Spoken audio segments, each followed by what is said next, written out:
Hey YouTube, it's Dub Glock 23. It's your boy coming back at you with another video, and I'm gonna just kind of let you in on a little deal here, a little knife sharpening, a little knife talk, a little strop talk, a little sharpening talk. And I tell you what, I ain't got a whole lot of money. Used to have a sharp maker. I'm no professional at sharpening, not at all. I just like to kind of keep my edges in good shape the best I can, you know. If a man's going to collect and love knives, he needs to learn how to keep them sharp. And that's just the way I look at it. You got to have you a good strop. And I showed this on a video. Flex with triple X strops, the skull. It's got you fine gray rouge compound on this side, your green compound on that side. Nice even block of wood, smooth leather, got their seal in it here, a lanyard to hold it on, you know, bag to keep it in. You definitely want to keep your contaminants off your strop. Well, I picked this Lansky turn box up. You know, you open it up here, and it blocks this side and lets two of your rods come out. And then you open her up again, and it blocks this side and lets your other two rods come out. Well, and it screws down flush, and it's nice and even. Nice and even, you hold it and you sharpen your knives. Well, it's preset angles. You got your 20 and your 25. You got your medium rods. You got your fine rods here. Okay, well, that's 40 degrees inclusive. That's 50 degrees inclusive. And I'm thinking these are about, I don't know, maybe 450, 500 grit. And these are around 700, 800. You know, something, you know, kind of similar to your Spyderco Sharp Maker. Pretty close, 6 and 8, 650, 850, somewhere around in there. I'd say 6 and 850. That's just my guess. Just Dub's guess. Just another dude's guess on to you. But I tell you what, I recently had a video of this old Emerson. And I want to show you the good old mirror edge I put on this bad boy. Let's see some light reflecting off this thing. And this knife is well used. It's battled, it's bruised, and I just barely touched this side up. But as you can see, it is a mirror, and this side is a good mirror polished edge. And I done that nothing but the Lansky Sharp Maker, and this is a Tonto, and you can do that on here pretty easily, I might add. And it's also a chisel ground edge, and you can also do that on there. It's easier. You just got to sharpen one side. Well, thanks to my boy C. Spearman, aka the Fat Man, big homie. He sent me this magnificent Boker Decade Edition Mini Vanquish Jeremy Marsh designed. Big badass Warncliffe thumb stud, beautiful, beautiful blade, beautiful. And you guys know the Fat Man don't send out no dull blades. And this sucker was pretty sharp. I mean, it was sharp. But I tell you what, it's sharper now. And all I did was hit it on the strop. This blade has not touched the sharpener.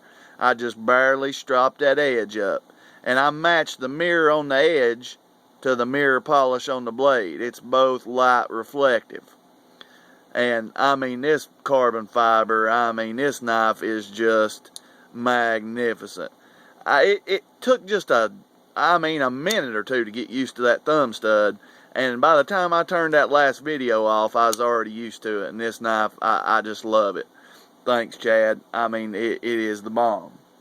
And I'll just go ahead and let you in on what this old chisel ground, big monster Emerson, people say they can't cut.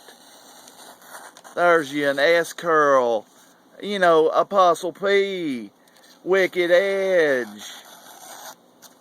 This is Emerson. This is 8CR14 MOV Chinese steel. This is raggedy old phone book paper, people. Raggedy old phone book paper. And no, you don't cut paper during your daily lives. But I mean, I tell you, there's no way to do this wrong. And this was with a less than $20 system and a $15 strop. I have no $300 sharpening system. This took me like maybe 30 minutes. And most of the time was stropping. Most of the time was getting that polished edge. I mean, and that polished edge is not toothy. And it glides through the phone book paper. You want to see the Tonto tip? The Tonto tip is sharp as can be. I'm telling you, it is screaming. The Tonto tip here. One more time. Oh, I bumped the camera, guys. Sorry. Phone book paper, shaven, sharp. And this ain't easy to do behind the monitor. I mean, you hear the excuses all over YouTube. Behind the monitor, there was an S-curl. I mean, I'm push cutting.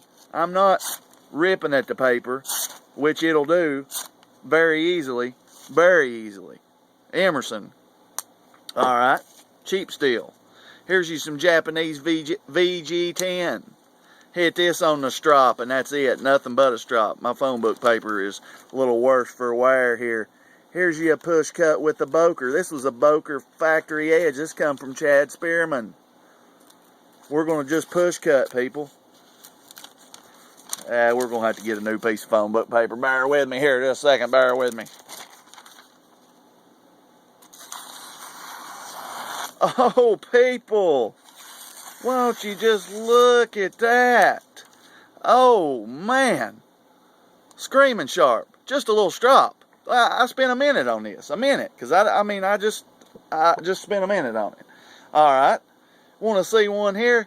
We got a Dragonfly G10 in the house. Dragonfly G10. Well used. Got some scratches on the blade. Well used. This thing's been through battle. Dragonfly G10. But what do we have here?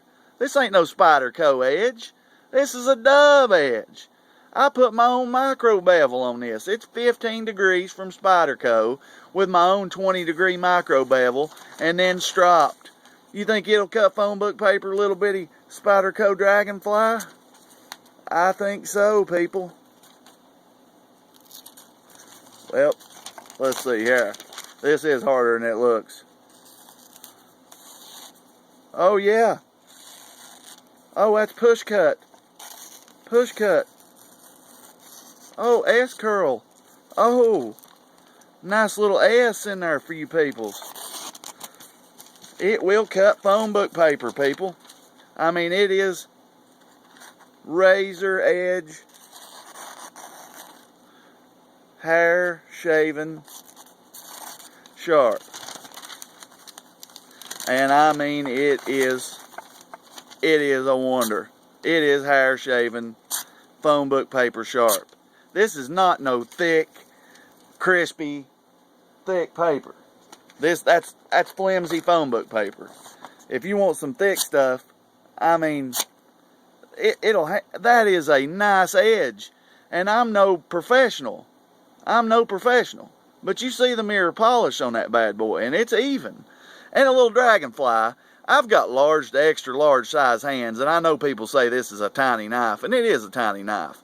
Because of this 50-50 choil, look at these fat hands, folks.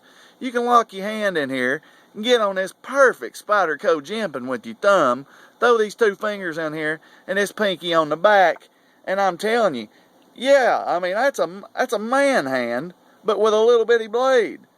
That will cut the mustard. She will cut. Flip her open. Spyderco Dragonfly G10. I tell you what's hard to learn how to do is middle finger flick a little bitty dragonfly with big long fingers, but she can be done. Yes, I have been playing with my Spyderco Dragonfly today, and I've really been enjoying my Boker Vanquish and my Ruger CRKT follow through lurch design ball bearing flipper. Man, that thing is smoother than Vaseline on a toilet seat. I'm talking about wax on a cat's ass. Smooth. But this is Dub Glock 23 saying freedom ain't free. Keep up that fight against tyranny. We'll be seeing you. Dub Glock 23 saying peace. Over and out. He's going to throw the Emerson up at you. Oh yeah. Throw the Emerson in the house. Dragonfly G10 in the house. Peace. Dub Glock 23. We'll see you.